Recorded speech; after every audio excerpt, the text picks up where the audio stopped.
Nos destaques do Panorama CBN de hoje. Desemprego vai a 8,4% no trimestre encerrado em janeiro. É a menor taxa de desocupação para este período desde 2015. Ministério da Fazenda prevê crescimento menor do PIB e inflação mais alta em 2023. Em nova fase da Operação Lesa Pátria, a Polícia Federal prende mais de 32 pessoas ligadas aos atos do dia 8 de janeiro. Entre os presos estão o homem que sentou na cadeira do ministro Alexandre de Moraes e a mulher que pichou a Estátua da Justiça, que fica em frente ao STF. E ainda, 4 pessoas morrem em acidente de helicóptero em São Paulo. Panorama CBN. Olá, seja muito bem-vindo e muito bem-vinda à edição da noite do Panorama CBN desta sexta-feira, dia 17 de março de 2023. Sextou por aí? Me conta! Eu sou Bárbara Falcão e de volta a este podcast, excepcionalmente hoje, segunda, a Juliana Prado está de volta. Vamos juntos, que eu vou te contar as principais notícias do dia em menos de meia hora. A Polícia Federal realizou nesta sexta-feira a 8ª fase da Operação Lesa Pátria. Nesta etapa, a corporação teve como foco financiadores e pessoas que ficaram marcadas por ações mais icônicas durante os atos golpistas do dia 8 de janeiro em Brasília. Entre os presos pela PF estão o homem que sentou na cadeira do ministro Alexandre de Moraes, a mulher que pichou a Estátua da Justiça e o homem que confessou ter roubado a bola autografada pelo jogador Neymar na Câmara dos Deputados. Fábio Oliveira, que foi filmado na cadeira de Moraes durante a invasão golpista, foi preso em Penápolis, interior de São Paulo. Ele é apontado como um dos homens que lideraram caravanas do interior paulista rumo a Brasília. Um vídeo obtido pela CBN mostra o homem sentado na poltrona, que já havia sido retirada do prédio do Supremo, enquanto xingava o ministro Alexandre de Moraes. Do Xandão, cadeira do Xandão, agora é do irmão Fábio, e já era, nós tomou a cadeira do Xandão aí. É o povo que mandou essa porra, caralho! Em Penápolis também foi preso Erlon Ferriti, que já chefiou o setor de ambulâncias da cidade. O funcionário público aparece em imagens chutando bustos de bronze no STF e se vangloriando da destruição causada. Em um vídeo gravado por um colega dele, o homem admite que esteve na linha de frente da destruição. Aí, rapaziada, vocês ajudaram nós até aqui, ó, e nós fez nosso papel. Eu, Ferridão, Fábio, nós tocou na linha de frente, tocou horror mesmo. Nós é foda, mano.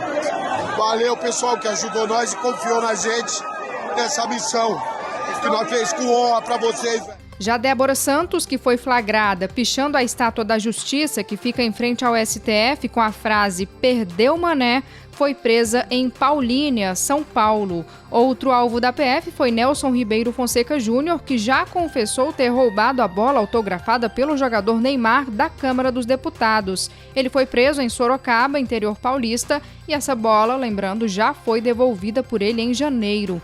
Ao todo, foram expedidos pelo STF 46 mandados de busca e apreensão e 32 de prisão preventiva. Além do Distrito Federal e São Paulo, a operação da Polícia Federal teve também desdobramentos nos estados da Bahia, Espírito Santo, Goiás, Maranhão, Minas Gerais, Paraná, Rondônia e Rio Grande do Sul.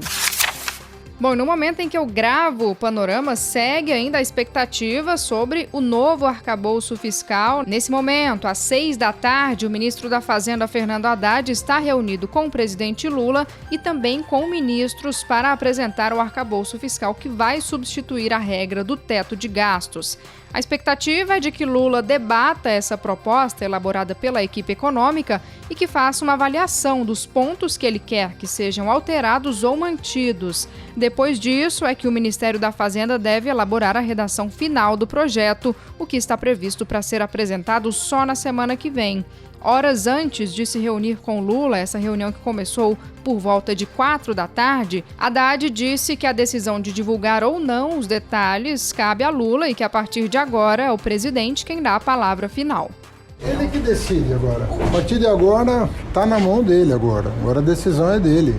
A Fazenda cumpriu o seu cronograma, vamos entregar ao presidente, tem os cenários, e ele encaminha, tá bem? A previsão de Haddad é apresentar a Lula uma redação final do texto antes da viagem que ele vai fazer à China no dia 24 de março. A intenção do ministro é fazer a divulgação antes da próxima reunião do Copom para definir a taxa de juros. Reunião essa que está marcada para os dias 21 e 22 de março, então terça e quarta-feira da semana que vem. Segundo a apuração da nossa reportagem, da repórter Isa Staciarini, o que está gerando impasse é a falta de alinhamento entre a equipe econômica e a equipe política do governo Lula.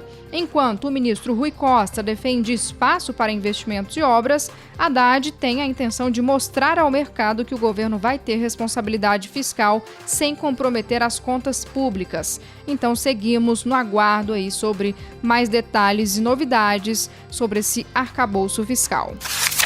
Novidade do caso das joias, envolvendo aí o ex-presidente Jair Bolsonaro. O Ministério Público Federal no Distrito Federal abriu hoje um procedimento preliminar para investigar o ex-presidente e também a ex-primeira-dama Michele Bolsonaro por peculato no caso das joias trazidas da Arábia Saudita. Esse procedimento preliminar foi aberto a partir de uma denúncia da deputada federal Luciane Cavalcante, do PSOL de São Paulo. O procurador do MPF no DF, Caio Vaez Dias, é o responsável pelo caso.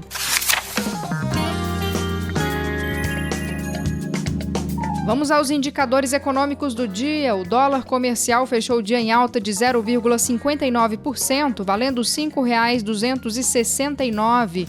O euro subiu 1,05% e terminou o dia cotado a R$ 5,619. A taxa de desemprego no Brasil ficou em 8,4% no trimestre de novembro a janeiro. É a menor taxa de desocupação para este período desde 2015. Os dados são da Pesquisa Nacional por Amostra de Domicílios Contínua, a PNAD contínua divulgada pelo IBGE. Essa taxa ficou estável em relação ao trimestre anterior, entre agosto e outubro, quando o índice ficou em 8,3%. Na comparação com o mesmo trimestre de 2022, houve redução da desocupação de 2,9 pontos percentuais. A população desocupada no Brasil chegou a 9 milhões de pessoas, uma queda de 3 milhões em um intervalo de um ano. Já a população ocupada também caiu, registrou aí uma redução de 1% em relação ao trimestre anterior e ficou em 98 milhões e 600 mil pessoas. A coordenadora da PNAD contínua, Adriana Berengui, explicou que a queda é um movimento característico do início de cada ano. Pelo lado do contingente de pessoas trabalhando, a gente já percebe também um movimento de retração, né? Aí sim, uma queda significativa da população ocupada, o que é um movimento característico de início de cada ano, né? Que se consolida com o fechamento do primeiro trimestre de 2023. O nível de ocupação, que mede o percentual de pessoas ocupadas na população em idade de trabalhar, foi estimado em 56,7%.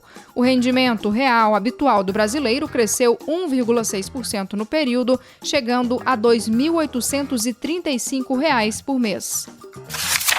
Ainda nos indicadores econômicos, o Ministério da Fazenda revisou para baixo a estimativa do crescimento do PIB brasileiro de 2,1% para 1,6% em 2023. Para 2024, a estimativa passou de 2,5% para 2,3%. Para 2025, a estimativa é de uma expansão de 2,76% para a economia brasileira, uma alta em relação à previsão estimada em novembro. Essas projeções foram divulgadas hoje no Boletim Macrofiscal da Secretaria de Política Econômica. O Ministério da Fazenda revisou também a estimativa para a inflação oficial, que é medida pelo Índice Nacional de Preços ao Consumidor Amplo, o IPCA, em 2023. Agora, a projeção é de uma alta da inflação de 5,31%, ao invés de 4,6%, que foi a estimativa da previsão anterior. Para 2024, a estimativa, que foi apresentada pela primeira vez, é de uma inflação de 3,52%. Escuta só esse dado. Se todas as favelas brasileiras formassem juntas um estado, ele seria o terceiro mais populoso do Brasil, atrás apenas de São Paulo e Minas Gerais. Uma pesquisa do Datafavela revelou que há quase 18 milhões de moradores nas comunidades do país. Desses, cerca de 6 milhões são empreendedores. E ter o próprio negócio é o maior sonho profissional das pessoas na favela, segundo o estudo. Supera, inclusive, o desejo de ser empregado. As pessoas que moram nas favelas brasileiras movimentam 200 bilhões de reais por ano em renda própria. Esse valor cresceu mais de 10 bilhões de reais em relação ao levantamento passado. O fundador do Datafavela, Renato Meirelles, defendeu a importância de ter dados sobre essa população. É muito difícil você conseguir acordar e dormir com tranquilidade sem ter a certeza que ao sair de casa você não vai ser abordado pela polícia. Que ao sair de casa você vai conseguir voltar e encontrar o seu filho dentro de casa. Em segundo lugar, vem as creches. As creches são fundamentais para garantir, inclusive, a emancipação econômica dessas mulheres. Segurança, creche e saneamento básico são o único caminho possível para conseguir mudar a realidade e desigualdade das favelas brasileiras. Esses dados foram divulgados durante o Expo Favela, uma feira de empreendedores das periferias. O evento vai até domingo e é realizado em um hotel na zona sul da cidade de São Paulo e depois vai para outros estados brasileiros. Novidades sobre os combustíveis. O governo decidiu aumentar de 10% para 12% o percentual do biodiesel na composição do óleo diesel comprado pelos consumidores na bomba. A mudança vale já a partir de abril, com um aumento gradual do percentual de biodiesel nos próximos anos, chegando a 15% de biodiesel na composição no ano de 2026. Esse anúncio ocorreu logo depois da primeira reunião do Conselho Nacional de Política Energética, que é o órgão responsável por elaborar a política energética do governo. O percentual de 10% de biodiesel no óleo diesel havia sido congelado pelo ex-presidente Jair Bolsonaro para evitar um reajuste nos preços. A previsão era de que o percentual agora pudesse chegar de imediato a 15%, mas o governo optou por um aumento escalonado. O ministro de Minas e Energia, Alexandre Silveira, avalia que a medida vai ter um impacto de 2 centavos por litro no preço do combustível na bomba. Ele explicou que parte da matéria-prima para o biodiesel vai vir de produtores familiares do semiárido. É importante ressaltar que o impacto, os estudos foram feitos e o impacto é em torno de 1 centavo, não pode passar disso, a cada 1% na composição do biodiesel. Então nós aumentamos 2%.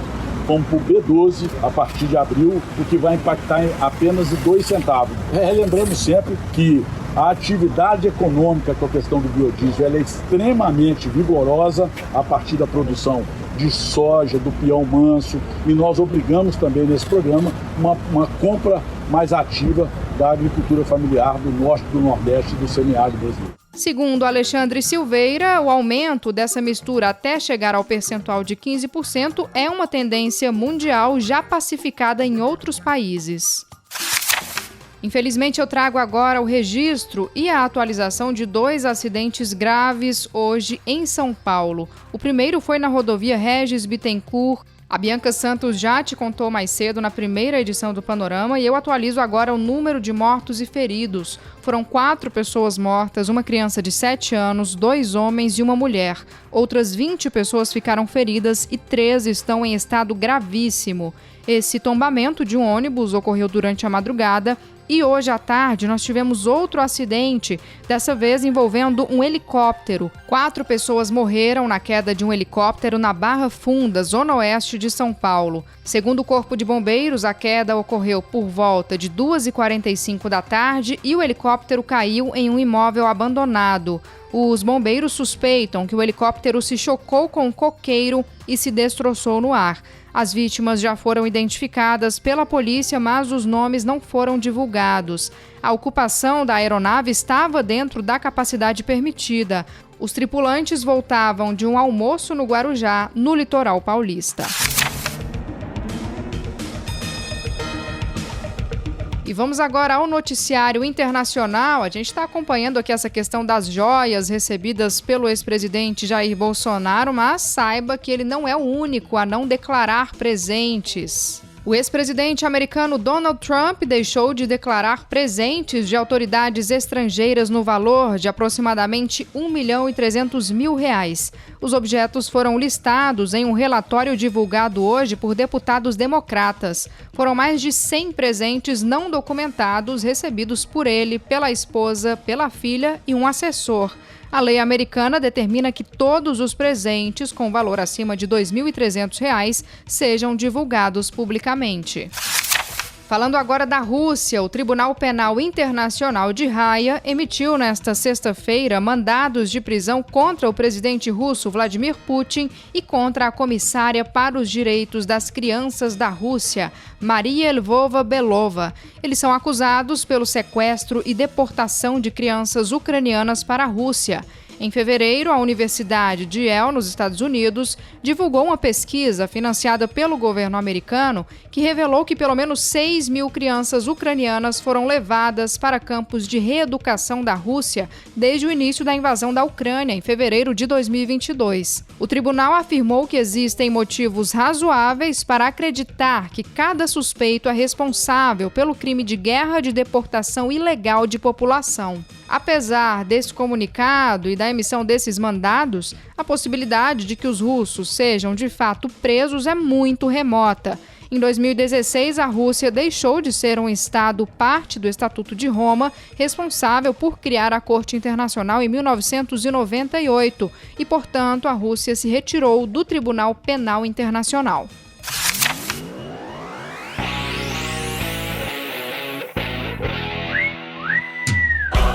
Notícia boa para o esporte brasileiro. O conjunto brasileiro está na final da Copa do Mundo de Ginástica Rítmica, que está sendo disputada em Atenas, na Grécia. Nesta sexta, o grupo formado por Duda Aracaki, Giovana Silva, Nicole Pírcio, Sofia Madeira e Vitória Borges somou 35 mil pontos na fase de classificação, avançando à decisão na segunda colocação. A prova, que vale a medalha, acontece no próximo domingo. Apenas o conjunto de Israel ficou na frente das brasileiras com 36.500 pontos. Neste sábado, amanhã, o Brasil compete no conjunto misto de bolas e fita.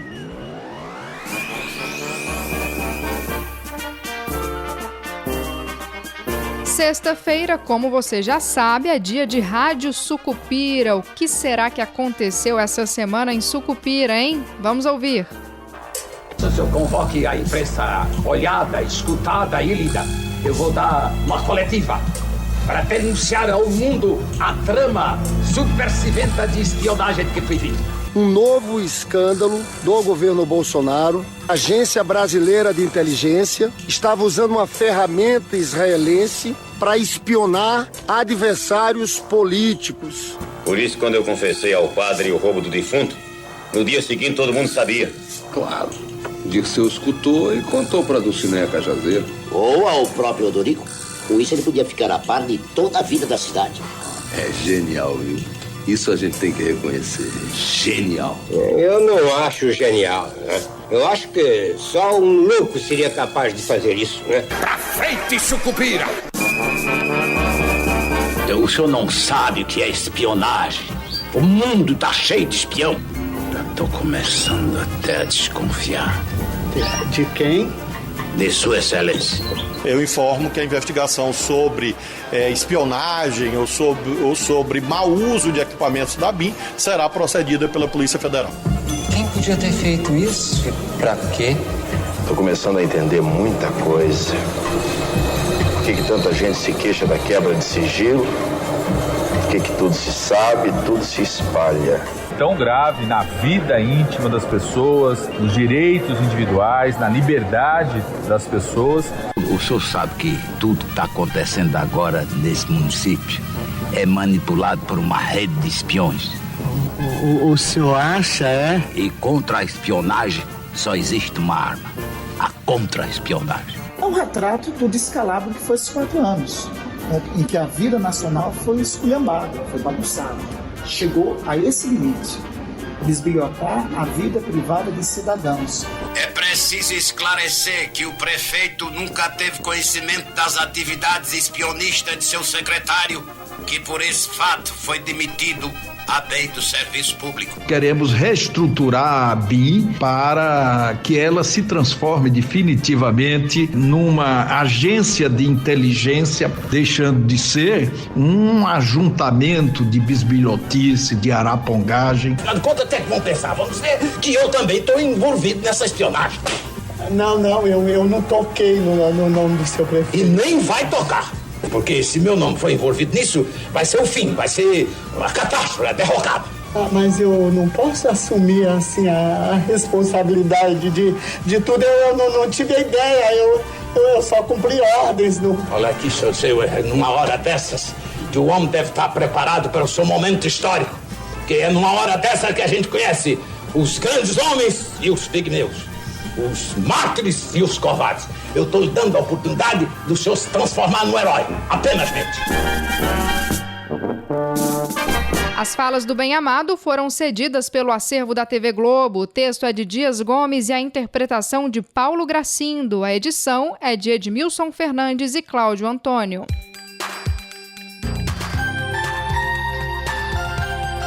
E assim nós vamos finalizando a edição da noite do Panorama CBN desta sexta-feira, dia 17 de março de 2023. A sonorização dessa edição do Panorama foi do Daniel Mesquita. Eu fiz o roteiro e contei com a ajuda de toda a equipe de reportagem da Rádio CBN. Reforço os canais de comunicação. Você pode me mandar um e-mail para o barbara.falcão@cbn.com.br ou ainda me encontrar nas redes sociais, no Instagram, no @bmfalcão ou no Twitter, no @bmfalcão_. Segunda-feira tem mais Panorama. A Bianca Santos vem na primeira edição de manhã e à noite temos a Juliana Prado de volta ao seu posto. Muitíssimo obrigada pela sua companhia. Um excelente fim de semana para você. Um grande abraço e até qualquer dia.